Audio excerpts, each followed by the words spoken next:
Miq të dashur, mirë se erdhët në Pasdite në Top Channel. Libri i tij i parë është një ese për Ismail Kadaren. Përmes tij ai njohu Shqipërinë dhe historinë e saj. Tani vjen në Shqip me një nga librat e tij më të famshëm, Nagasaki, me kontributin e përkthyeses Blerta Hyska. Erik Faye, intelektuali dhe shkrimtari i shquar francez, është në studion e Pasdite në Top Channel. Ndjekim bashkë një kronik dhe kthehemi në studio për një bisedë të gjatë me të.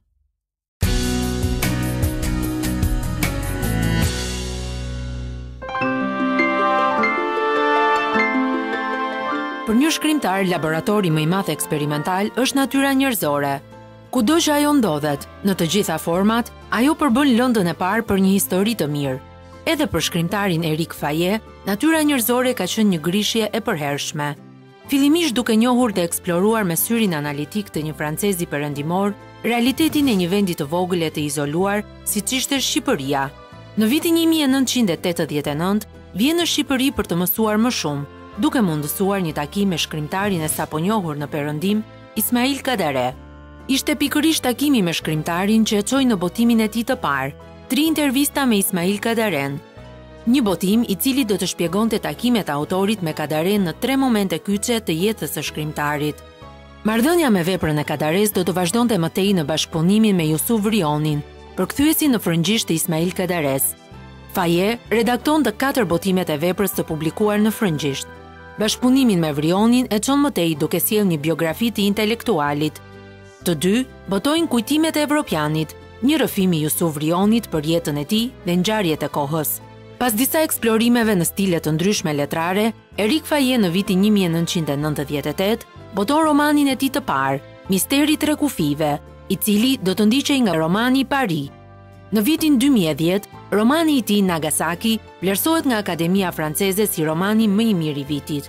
Çmimi i cili e bën të njohur ndërkombëtarisht, me përkthimin e tij në rreth 20 gjuhë të ndryshme. Përkthimi më i fundit është ai në gjuhën shqipe, po me të njëjtin titull, Nagasaki, roman i cili u prezantua për lexuesin në javën e panajirit të librit. Erik Faye, ndonse një shkrimtar i afirmuar në tregun botëror, vazhdon ende të punojë si redaktor pranë agjencisë së lajmeve Reuters në Paris, një laborator që i ka dhënë lëndë për një pjesë të madhe të veprave të tij.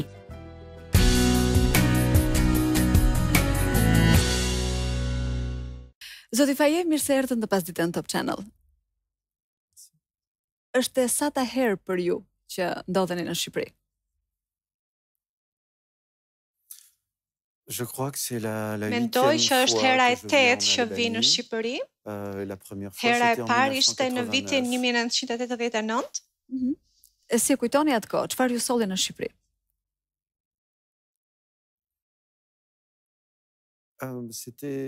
Ishte një lexim i romaneve të Ismail Kadares, doja të njihja vendin që ai përshkruante në romanet e tij. Përse ju tërhiqte ky roman? Përse doni ta njihnin Shqipërinë nëpërmjet romanit të Ismail Kadares? Sepse ai flet për shumë gjëra. I tregonte për një vend që francezët nuk e njihnin fare në atë kohë. Ishte një vend shumë misterioz dhe unë doja të shihja cili ishte realiteti që qëndronte mbas librave. Dhe si ju është dukur Shqipëria në librat e Kadares dhe ajo që është në realitet, në të vërtetë? Ka ndryshim midis të dyave?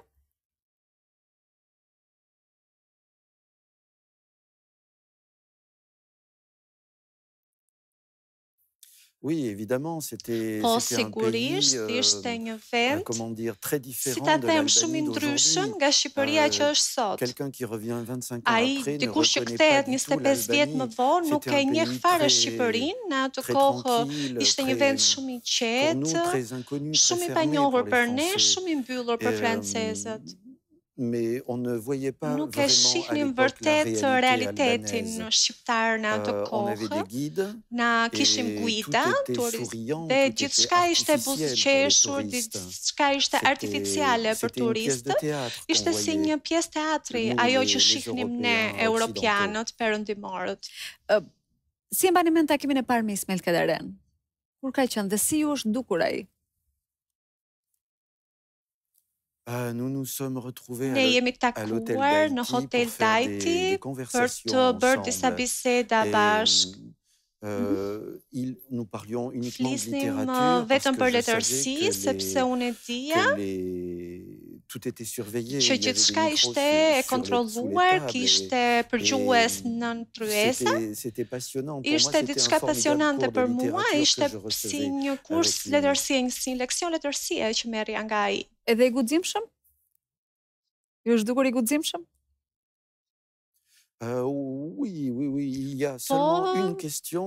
Mbaj mend vetëm një pyetje për të cilën më tha s'mund t'i përgjigje, sepse ndoshta pyetja ime ishte e rrezikshme. Por përndryshe ishte një bisedë e natyrshme, shumë e lirë. Është evidente që ka pasur një kimi mes jush, sepse ju u bët miq, apo jo? Natyrisht, por besoj që si lexues më dukej se gjeja gjithçka që kisha nevojë në librat e tij, gjeja të gjitha dimensionet e letërsisë që më pëlqen, ishin të pranishme në veprën e tij. Dhe më dukej që vepra e tij ishte mrekullisht e lirë për një regjim diktatorial. Në këndvështrimin tuaj, mund ta quajmë Kadaren një disident?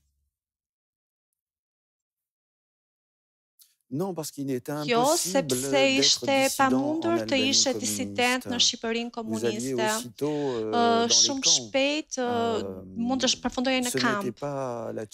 Nuk ishte si në Çekoslovaki apo në ish Bashkimin Sovjetik, ishte shumë më i shtrënguar, shumë i rëndë regjimi. Por besoj se ai ka përdorur të gjitha aftësitë e tij për të shprehur, për të shprehur midis rreshtave. Nëpërmjet fabulës, ai arrinte të thoshte gjëra shumë të guximshme. Pa u shprehur hapur, pa qenë hapur disident.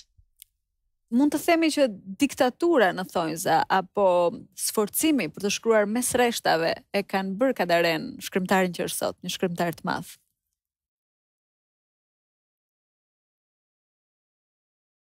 Mendoj se presioni e ka ndihmuar shumë për të gjetur tek vetja e tij mjete të reja,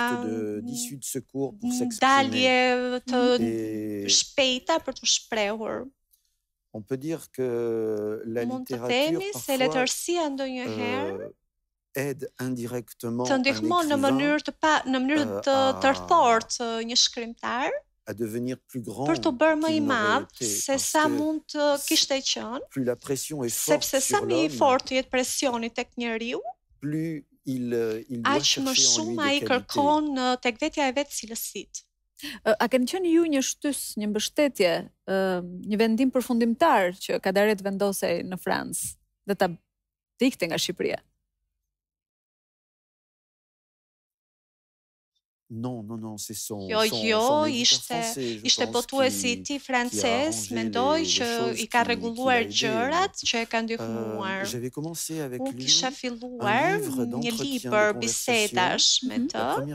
Pjesa e parë ishte bërë në prill 1990 në Hotel Dajti dhe pastaj dhe vazhduam këtë libër bisedash në Paris, pas ikjes së tij në Francë. Pra unë ndihmova që të shprehej nëpërmjet këtyre bisedave. Ato janë botuar në fillim në vitin 1990 në frëngjisht dhe u përkthyhen menjëherë në italisht. Ky është libri juaj i parë?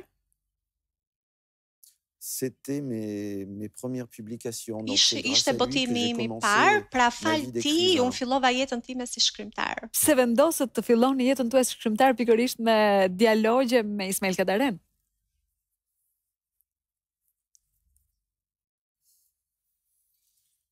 Është një histori e gjatë. Kemi kuriozitet. Je n'étais pas encore prêt à écrire des romans, je crois. Et c'était pour moi très intéressant. Për mua ishte shumë interesante. très crucial dhe shumë e rëndësishme, thelbësore, të takoja një shkrimtar të madh. Besoj që kjo më inkurajoi për gjithë jetën. Ai më dha besimin e tij si shkrimtar. Isha 25 vjeç vetëm, nuk kisha askushi dhe ai më dha besimin e tij. Për mua ishte diçka e mrekullueshme. Ka diçka nga stili i Kadares në stilin tuaj? Je suis incapable de répondre à cette question, mais en tout cas, je kam të pamundur të përgjigjem kësaj pyetje, por mendoj që më ka ndihmuar në formimin tim. De jeunes écrivains, si shkrimtar i ri më ndihmoi, më tregoi se sa i lirë mund të ishte shkrimtar në kokën e tij, gjithçka ishte e mundur. Mendoj që ai më tregoi nëpërmjet shembullit të tij. Ai ka shkruar në kushte shumë të vështira dhe më tregoi, më shpjegoi, më foli. Ishte një leksion i mrekullueshëm letërsie për mua. Si vendose të bëheshit botuesi i tij?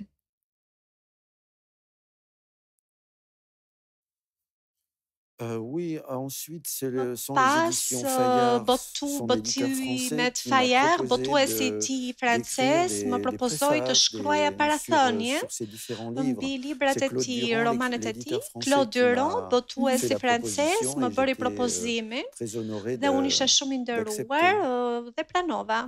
Do doja t'ju bëja edhe një pyetje tjetër për Ismail Kadaren. Sipas jush, pse ai nuk po e merr çmimin Nobel? Je n'ai pas la réponse exactement. Nuk e kam përgjigjen e saktë.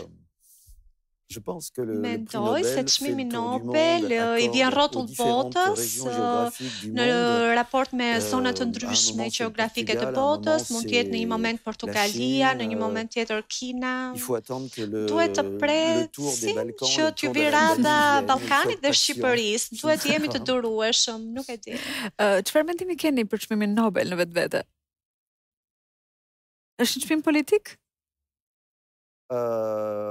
Parfois peut-être. Ndonjëherë po, në disa raste po, ka një dimension politik për të ndihmuar lirinë, për të mbështetur disa shkrimtar, po natyrisht, por jo në të gjitha rastet. Në disa raste ndoshta.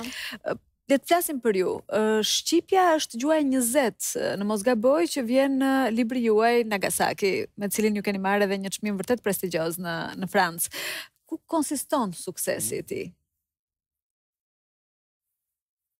Je pense que c'est le fait divers lajmi që lexova, qui intrigue beaucoup les lecteurs. Intrigon shumë lexuesit. Është një roman I shkurtër, I shkruar në mënyrë shumë të saktë, si një roman I vogël japonez. Dhe për më tepër mori një çmim të madh letrar në Francë dhe të gjitha këto ndihmuan këtë roman. Jam vërtet I lumtur që është përkthyer në gjuhën shqipe. Gjithmonë I lumtur kur përkthehesh në një vend që e do. Përse shkruhet një roman të tillë? Përse Nagasaki? Ku frymëzuar për ta shkruar atë dhe për çfarë bën fjalë ky roman? Alors, à l'origine, je suis journaliste. Pra unë jam gazetar së fillim. Kam lexuar në shtypin japonez një lajm të vërtet nga një ngjarje vërtet, ku bëhej fjalë për një burr beqar I cili kupton se në apartamentin e tij kur kthehet nga puna disa objekte lëviznin gjatë ditës dhe vendos një kamera në apartamentin e vet për ta mbikëqyrur që nga puna dhe vëre që një grua ndodhet në shtëpinë e tij gjatë kohës kur ai nuk është aty dhe kur vjen policia dhe arreston gruan. Ajo tregon se ndodhej në apartamentin e tij prej një viti. Jetonte në një dollap, në një dhomë që ishte e braktisur në apartament. Fakti që një burr I pamartuar të ketë strehuar pra pa e ditur një punë pasagere klandestine në apartamentin e vet, mu duk një ide mrekullueshme, ishte si një reflektim rreth vetmisë në qytetet e mëdha bashkëkohore dhe mu duk kjo një histori shumë japoneze. Dhe prandaj e sollët atë në formën e një romani. Voilà, je ne voulais pas faire une enquête, nuk doja të bëja një hetim të thelluar, ta zgjeroja këtë ngjarje, doja ta përdorja këtë ngjarje për të reflektuar rreth vetmisë, të qenieve njerëzore dhe rreth shoqërisë urbane në qendrat e mëdha urbane të botës. E zgjodha Japoni, sepse më duke sikur kjo ngjarje ishte vërtet shumë japoneze. Japonezët jetojnë në një shoqëri shumë urbane, shumë me konkurrencë të fortë dhe shpesh jetojnë vetëm, të vetmuar. Është vetmia një sëmundje kohëve që ne jetojmë, kohëve moderne? C'est une maladie de société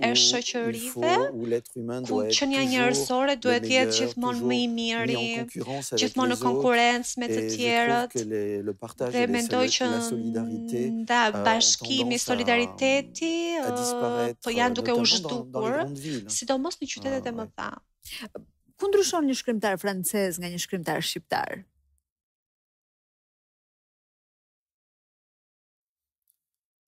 Oui, c'est la différence, mais c'est comme Dallimi në fakt, po mund të ishte edhe një shkrimtar japonez apo një shkrimtar amerikan. La culture, le substrat culturel n'est pas le même. Thelbi kulturor nuk është i njëjti. Dhe mua më duket që shkrimtarët shqiptar shkruajnë shumë më tepër se francezët, mbi legjendat, mbi të kaluarën. Dhe shfrytëzojnë, për shembull Ismail Kadare apo shkrimtarë të tjerë, si Besnik Mustafaj apo Fatos Kongoli.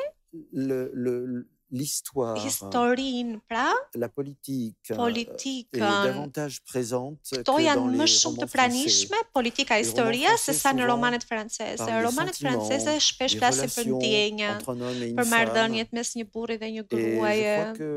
Dhe unë mendoj që shkrimtarët shqiptar kanë një hapje më të madhe ndaj dimensioneve historike, mitologjike, politike. Mendoni se pas kaq shumë vitesh në Francë, Ismail Kadare ka filluar të shkruajë si francez? Ka një ndryshim në stilin e tij?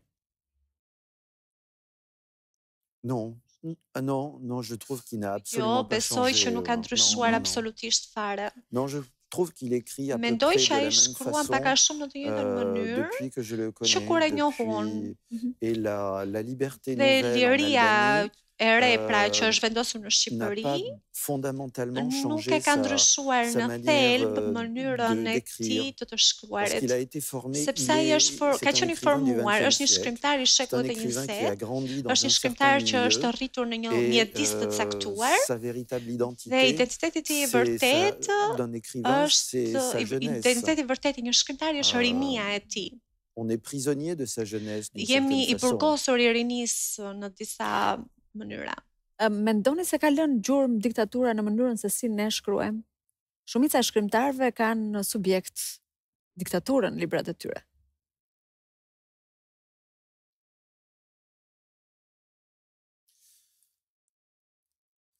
C'est difficile de dire, mais je pense que vështirë për të përgjigjur, por mendoj se ana e mirë e një diktature është se ju jep shkrimtarëve shumë tema, shumë subjekte. En France, nous n'avons pas eu de Në dictature, Francë mais ne nous nuk avons kemi eu la pasur Seconde Guerre diktatura, por kemi mondiale. pasur luftën e Il y dytë a besoin de la botërore. tragédie pour Ka nevojë për l'écrivain. tragjedi për një shkrimtar. Parce que là où Sepse il y a danger, là où ka il y a rrezik, la vie et la aty mort, ku ka il jetë y dhe a vdekje, beaucoup de ka littérature. shumë letërsi. C'est pourquoi beaucoup Ja d'écrivains përse français shumë écrivent shkrimtar francez encore aujourd'hui sur la shkruajnë période ende de la sot guerre, për periudhat parce que e c'est une luftës, période sepse është një formidable periudhë pour fantastike la littérature. për letërsinë. Il y a une grande richesse. Ka një Et je pasuri pense të que madhe, gjithashtu mendoj, un pays qui a connu një une vend që dictature ka très dure, jetuar në një diktaturë shumë të ashpër, c'est un trésor pour është les një écrivains. thesar për shkrimtarët, Un trésor d'histoire, un një trésor thesar historie, de réflexion. një thesar reflektimi, Parce que la vie est beaucoup plus intense. sepse jeta është Beaucoup shumë plus më dangereuse. intensive, shumë e rrezikshme. Dhe ka më shumë emocion. Voilà. Përveç Ismail Kadares, cili është shkrimtari tjetër shqiptar që ju preferoni?